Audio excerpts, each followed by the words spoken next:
Di sini bersama saya Intan Nurjana, NIM 185211120 dari kelas MBS 5G akan menyampaikan video terakhir dari materi UAS saya yang berjudul bagaimana cara untuk membangun struktur organisasi yang Islam.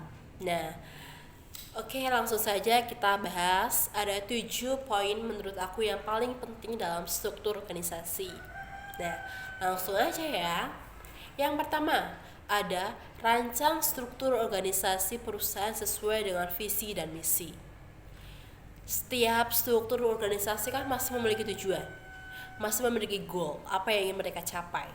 Nah, bisa berwujud meliputi visi dan misi.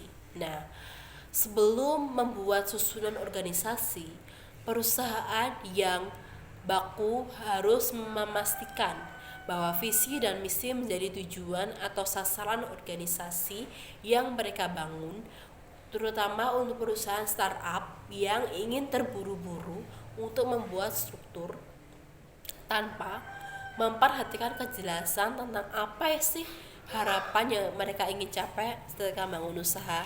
Nah, jelas bahwa hindarilah hal seperti ini.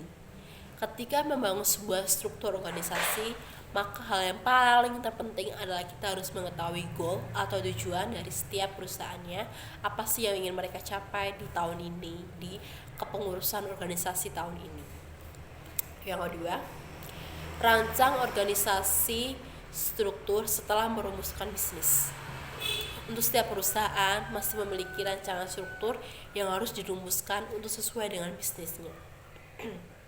Nah, mengetahui struktur organisasi bisnis yang ingin dicapai bisa dirumuskan tentang apa saja sih bisnis yang ingin kita lakoni, yang ingin kita lakukan agar bisa tercapai dengan sesuai dengan sasarannya.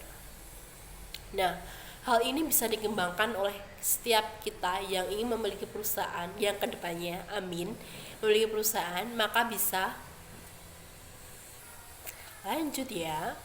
Nah, rancangan struktur organisasi setelah merumuskan bisnis di sini dapat membantu setiap kita yang ingin membangun sebuah bisnis, maka bisa dengan melakukan atau merumuskan bisnis kita dengan serius. Karena dengan cara ini kita bisa mengetahui sasaran atau target market kita ke depannya dengan rancangan struktur organisasi.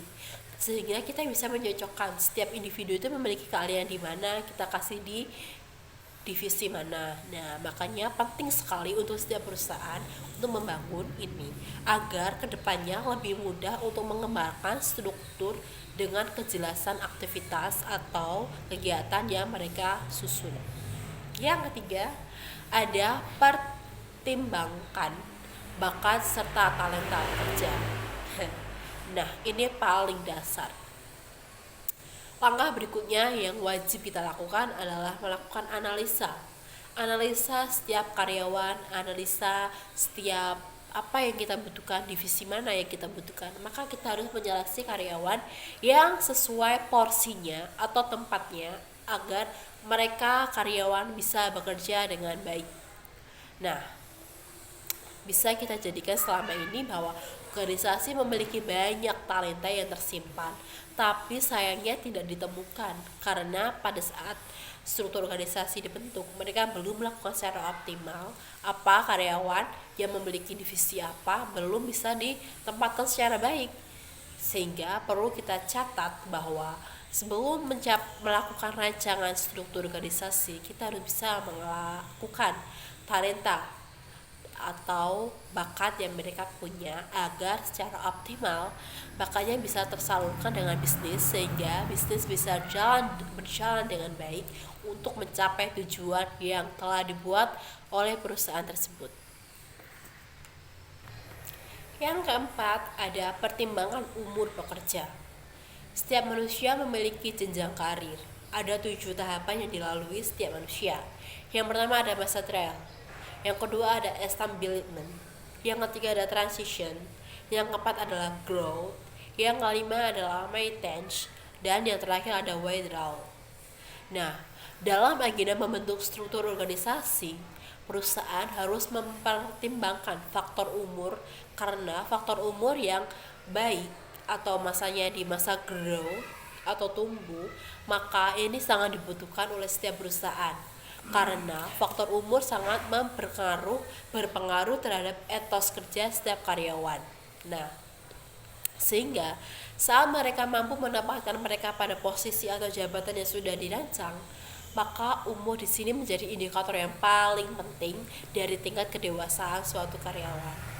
Karyawan yang memiliki etos kerja baik atau di masa growth, maka memiliki cekatan kerja dan memiliki etos kerja yang tinggi, berbeda dengan karyawan yang memiliki umur yang maintenance atau tergolong sudah tua, maka memiliki etos kerja yang juga lebih buruk atau lebih rendah daripada seorang yang memiliki fase growth. Yang kelima, ada jelaskan pada pekerja terkait posisi atau jabatan yang mungkin tidak sesuai dengan bakat mereka. Nah, jadi di sini adalah lebih mencocokkan. Apakah kamu cocok di divisi pemasaran? Apakah si A cocok di divisi accounting atau si D cocok di divisi promosi atau yang lain sebagainya. Maka di sini perlu dicatat penting bahwa kita harus bisa menyesuaikan porsi jabatan yang sesuai dengan kapasitas yang mereka punya. Yang keenam, ada berlakukan self assessment pada pekerja.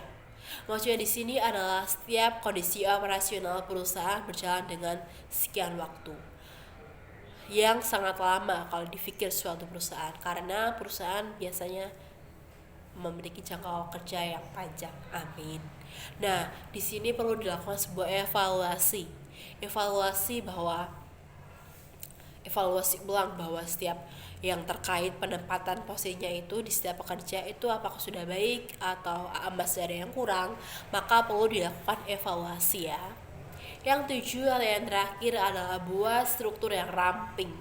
Maksudnya di sini adalah struktur yang ramping. Di sini adalah struktur yang memiliki efisiensi yang terbaik dan bisa dilakukan oleh perusahaan. Jadi struktur di sini merupakan struktur yang begitu nyaman dan enak sehingga tidak terlalu ribet, tapi sesuai dengan porsinya, sesuai dengan syariah Islam, bahwa setiap pekerjaan bisa dilakukan dengan baik sesuai dengan kapasitas mereka, sesuai dengan kemampuan mereka yang mereka miliki. Nah, itu cukup sekian di video yang kelima. Tak terasa udah 5 video terakhir yang saya upload. Bisa cek terus di YouTube aku, dan terima kasih sudah mengikuti dari video 1 sampai 5. Terima kasih ya, saya doakan semoga sehat selalu, lancar rezekinya. Terima kasih, cukup sekian. Assalamualaikum warahmatullahi wabarakatuh.